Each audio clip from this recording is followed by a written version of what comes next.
ভারত ও যুক্তরাষ্ট্রের মধ্যে ভার্চুয়াল ওই বৈঠকে 10 বছরের কাঠামোগত চুক্তির দিকে এগিয়ে যাওয়ার ওপর জোর দেন আলোচকরা। বৈঠকে অংশ নেন ভারতের পররাষ্ট্র মন্ত্রণালয়ের অ্যাডিশনাল সেক্রেটারি নাগরাজ নাইডু কাকানুর এবং প্রতিরক্ষা মন্ত্রণালয়ের জয়েন্ট সেক্রেটারি বিশ্বে নেগি।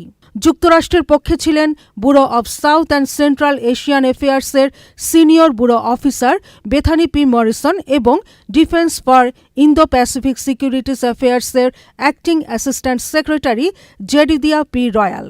আঞ্চলিক নিরাপত্তা উন্নয়ন, জ্বালানি নিরাপত্তায় বাণিজ্য ও বিনিয়োগ, বেসামরিক এবং পারমাণবিক সহযোগিতা জোরদার, মাদক ও সন্ত্রাসবাদ বিরোধী সহযোগিতা নিয়ে দুপক্ষের আলোচনা হয়েছে। বুধবার যুক্তরাষ্ট্রের স্থানীয় সময় 12টা 1 মিনিটে অর্থাৎ ভারতীয় সময় সকাল 9টা 31 মিনিটে ভারতীয় পণ্যের ওপর 50% শুল্ক বসানোর সিদ্ধান্ত কার্যকর হয়েছে।